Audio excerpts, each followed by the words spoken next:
Good morning and welcome. You are watching Market Cafe. I'm Nupur and joining me is Ankita.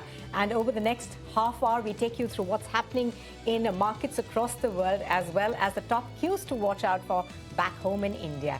But let's begin with a look at how the US markets have performed, and the US stock futures, of course, are little changed as traders are looking ahead to an important inflation report that will likely determine the near-term direction for interest rates. Now, US stocks closed lower on Tuesday with the S&P 500 losing nearly about 0.3%, the Nasdaq 100 falling 0.3%, as well as the Dow going down.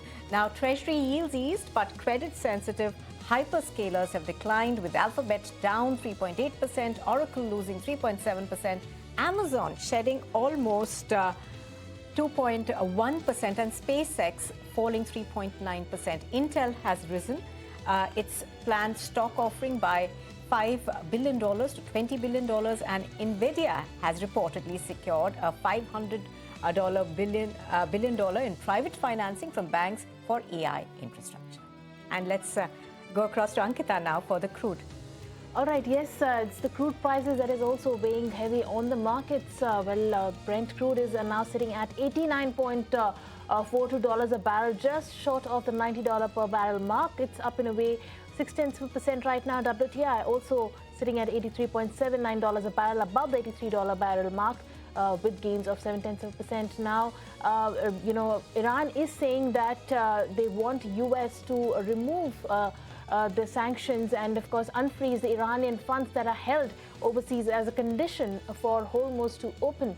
But there is still a lot of uncertainty that's looming large on US and Iran ties. But it is the Pakistan's defense minister who has come out and said that things are shaping up in favor of peace again as far as the agreement deal is concerned. But oil remains elevated because there is no clarity as to what will take shape, and the Strait of Hormuz still remains a moot point.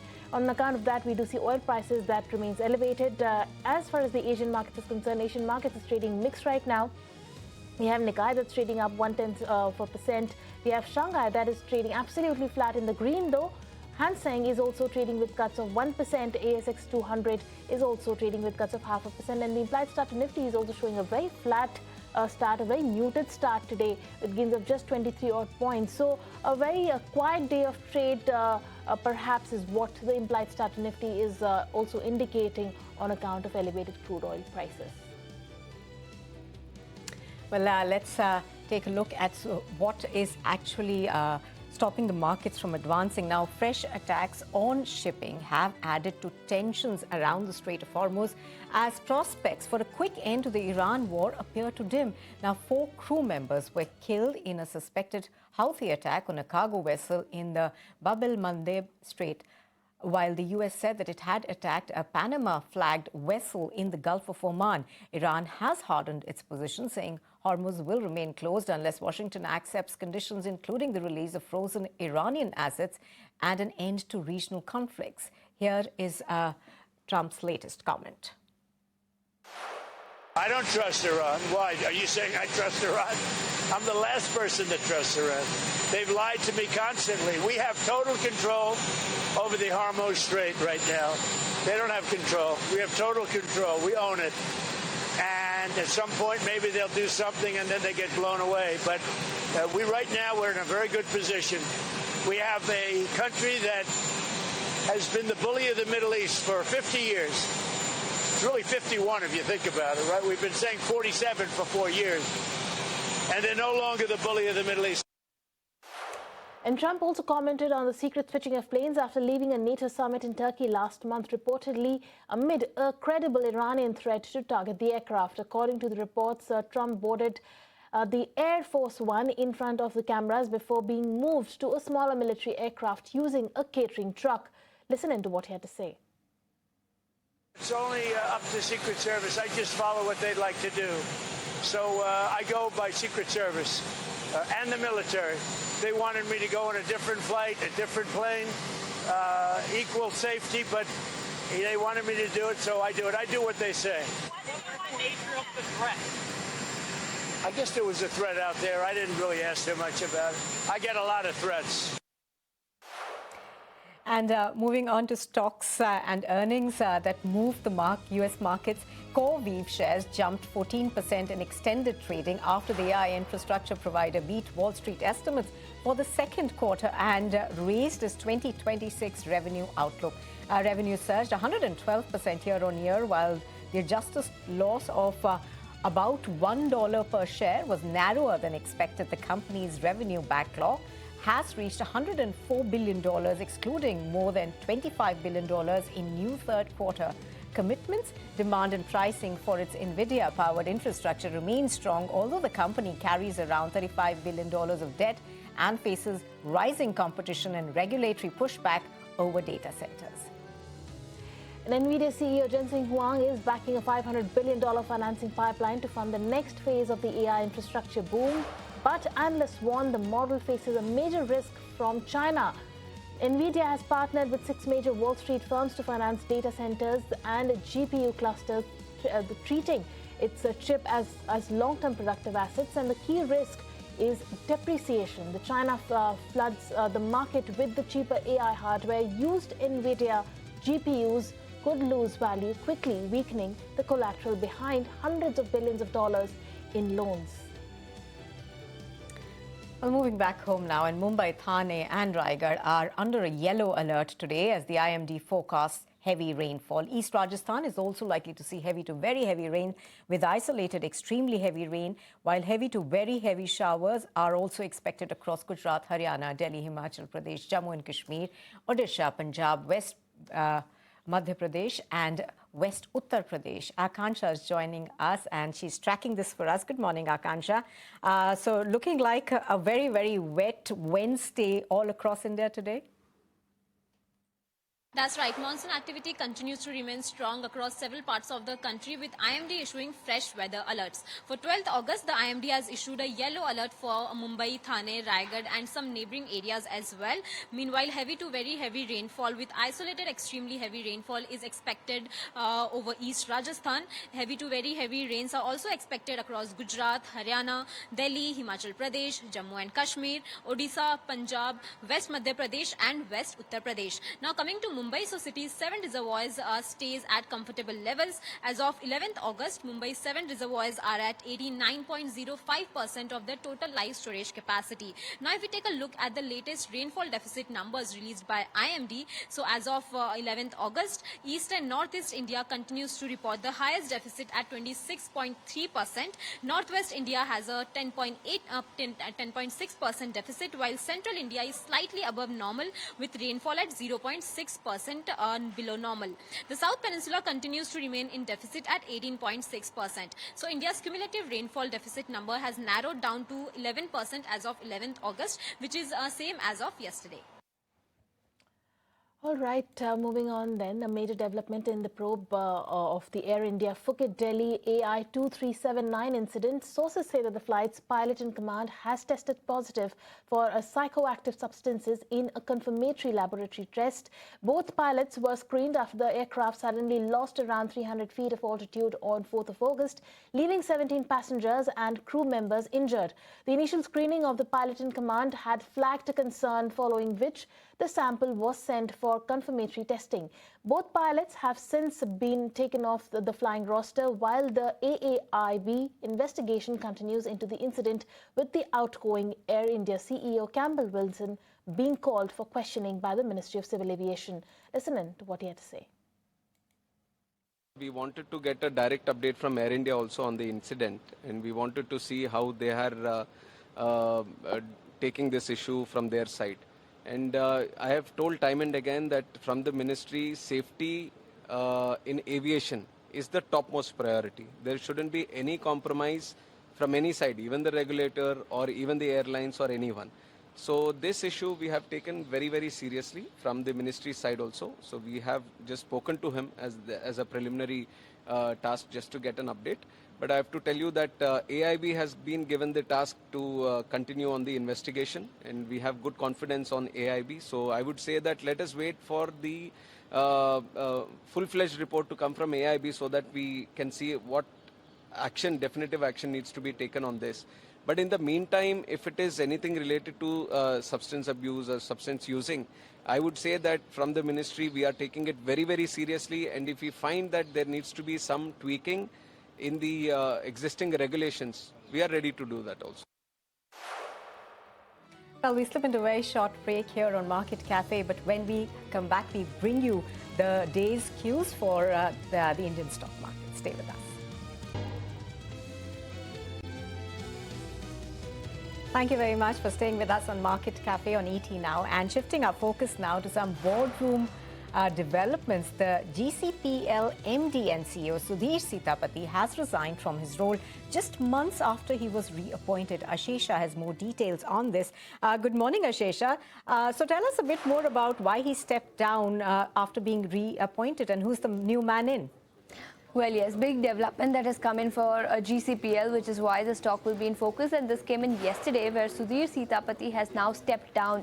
Now, remember, it was just in May this year that he was reappointed for another period of 5 years, which means that his term was set to end in 2031. And now, suddenly, he has gone ahead and given his resignation, which has come in as a big disappointment. In fact, even brokerage houses are disappointed. We have Citi, which has come out with a report. They believe that they expect the stock to react negatively on this development in the near term, given the sudden resignation that has come in from Sudhir Sitapati as the MD and CEO of the company. Management, however, has reiterated its FY27 guidance. Citi believes that company's repeated references to pace likely point for a desire for greater transparency and sharper accountability, and this is why probably Sudhir Sitapati might have resigned. Leadership change also creates a near-term overhang on the stock, and they do not see a strategic reset, at least at this point in time.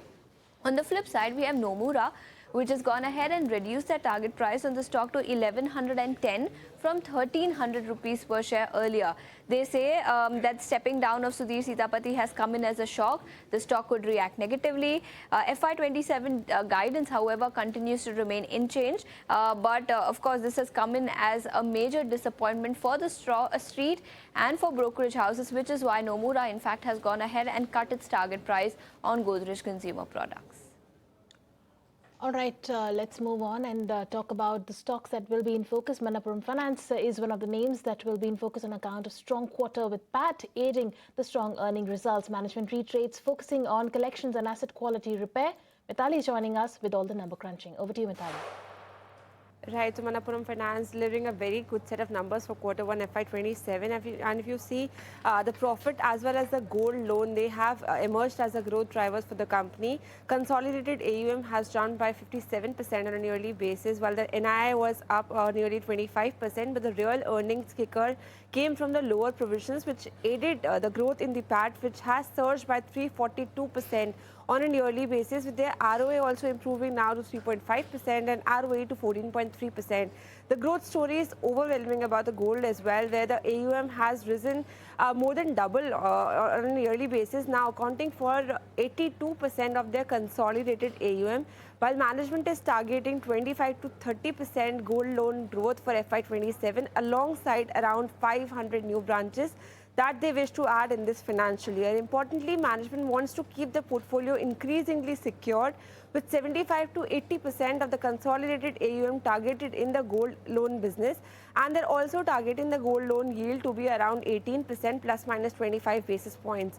Asset quality also shows quite signs of improvement for this quarter, and also a major leadership transition ahead, with Mr. Ashish Singh, who will be taking over as the MD and CEO for the company starting January 2027, while VP Nandakumar moves to the role of non-executive chairperson. So overall, Manappuram Finance, a very good set of numbers coming in, and also a strong guidance coming in for FY27 ahead.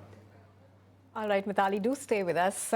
But what we also understand is that TPG-backed Hyperon investments and Temesc-backed Claymore investments are set to sell up to 13% of their stake in Dr. Agarwal's health through a block deal today, and Meryl is joining in with all those details. So hi, Meryl, take us through what we're hearing on this one. That's right. So Dr. Agarwal's healthcare is likely to see a major block deal set to hit the stock today.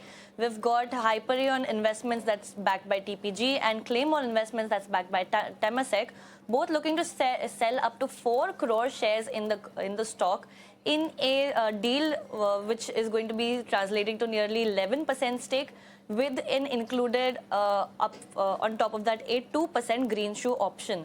The deal is pegged at up to 2,000 crores, including this 2% green shoe, with the floor price of this set at 500 rupees per share.